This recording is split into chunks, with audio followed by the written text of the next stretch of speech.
يوم ندعو كل أناس بإمامهم فمن أوتي كتابه بيمينه فأولئك يقرؤون كتابهم ولا يظلمون فتيلا۔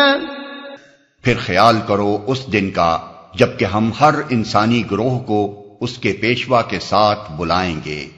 اس وقت جن لوگوں کو ان کا نامہ اعمال سیدھے ہاتھ میں دیا گیا وہ اپنا کارنامہ پڑھیں گے اور ان پر ذرہ برابر ظلم نہ ہوگا۔ وہ اپنا کارنامہ پڑھیں گے۔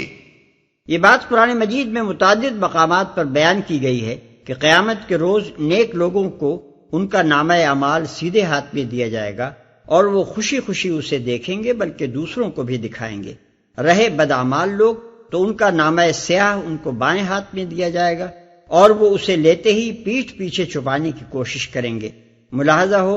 سورۃ الحاقہ آیت 19-28 اور سورہ انشقاق آیت 7-13۔ وَمَا كَانَ فِي هَذِهِ أَعْمَى فَهُوَ فِي الْآخِرَةِ أَعْمَى وَأَضَلُّ سَبِيلًا وَإِن كَادُوا لَيَفْتِنُونَكَ عَنِ الَّذِي أَوْحَيْنَا إِلَيْكَ لِتَفْتَرِيَ عَلَيْنَا غَيْرَهُ وَإِذًا لَاتَّخَذُوكَ خَلِيلًا۔ اور جو اس دنیا میں اندھا بن کر رہا وہ آخرت میں بھی اندھا ہی رہے گا بلکہ راستہ پانے میں اندھے سے بھی زیادہ ناکام۔ اے محمد، ان لوگوں نے اس کوشش میں کوئی کسر اٹھا نہیں رکھی کہ تمہیں فتنے میں ڈال کر اس وحی سے پھیر دیں جو ہم نے تمہاری طرف بھیجی ہے تاکہ تم ہمارے نام پر اپنی طرف سے کوئی بات گھڑو۔ اگر تم ایسا کرتے تو وہ ضرور تمہیں اپنا دوست بنا لیتے۔ اپنی طرف سے کوئی بات گھڑو۔ یہ ان حالات کی طرف اشارہ ہے جو پچھلے 10-12 سال سے نبی صلی اللہ علیہ وسلم کو مکے میں پیش آ رہے تھے کہ کفار مکہ اس بات کے درپے تھے کہ جس طرح بھی ہو آپ کو توحید کی اس دعوت سے ہٹا دیں جسے آپ پیش کر رہے ہیں، اور کسی نہ کسی طرح آپ کو مجبور کر دیں کہ آپ ان کے شرک اور رسوم جاہلیت سے کچھ نہ کچھ مصالحت کر لیں۔ اس غرض کے لیے انہوں نے آپ کو فتنے میں ڈالنے کی ہر کوشش کی، فریب بھی دیے، لالچ بھی دلائے، دھمکیاں بھی دیں، جھوٹے پروپیگنڈے کا طوفان بھی اٹھایا، ظلم و ستم بھی کیا، معاشی دباؤ بھی ڈالا، معاشرتی مقاطعہ بھی کیا، اور وہ سب کچھ کر ڈالا جو کسی انسان کے عزم کو شکست دینے کے لیے کیا جا سکتا تھا۔ وَلَوْلَا أَن ثَبَّتْنَاكَ لَقَدْ كِدتَّ تَرْكَنُ إِلَيْهِمْ شَيْئًا قَلِيلًا إِذًا لَأَذَقْنَاكَ ضِعْفَ الْحَيَاةِ وَضِعْفَ الْمَمَاتِ ثُمَّ لَا تَجِدُ لَكَ عَلَيْنَا نَصِيرًا۔ اور بعید نہ تھا کہ اگر ہم تمہیں مضبوط نہ رکھتے تو تم ان کی طرف کچھ نہ کچھ جھک جاتے، لیکن اگر تم ایسا کرتے تو ہم تمہیں دنیا میں بھی دوہرے عذاب کا مزہ چکھاتے اور آخرت میں بھی دوہرے عذاب کا، پھر ہمارے مقابلے میں تم کوئی مددگار نہ پاتے۔ اللہ تعالیٰ اس ساری رودات پر تبصرہ کرتے ہوئے 2 باتیں ارشاد فرماتا ہے۔ ایک یہ کہ اگر تم حق کو حق جان لینے کے بعد باطل سے کوئی سمجھوتا کر لیتے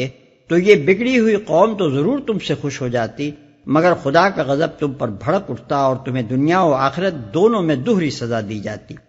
دوسرے یہ کہ انسان خواہ وہ پیغمبر ہی کیوں نہ ہو خود اپنے بلبوتے پر باطل کے ان طوفانوں کا مقابلہ نہیں کر سکتا جب تک کہ اللہ کی مدد اور اس کی توفیق شامل حال نہ ہو۔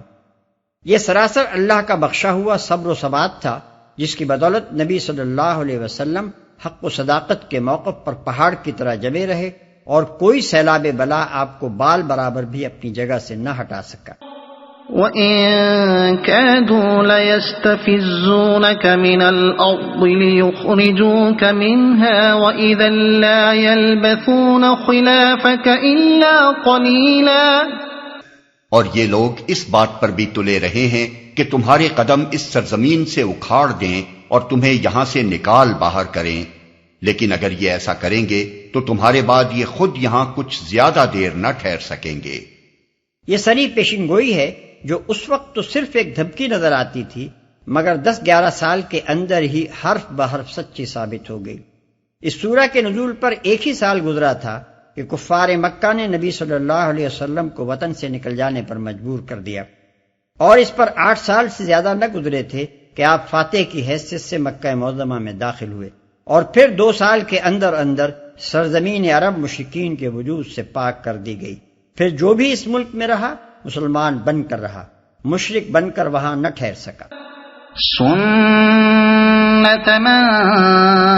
قد ارسلنا قبلك من رسلنا ولا تجد لسنتنا تحویلا، یہ ہمارا مستقل طریقہ کار ہے جو ان سب رسولوں کے معاملے میں ہم نے برتا ہے جنہیں تم سے پہلے ہم نے بھیجا تھا، اور ہمارے طریقہ کار میں تم کوئی تغیر نہ پاؤ گے جنہیں تم سے پہلے ہم نے بھیجا تھا۔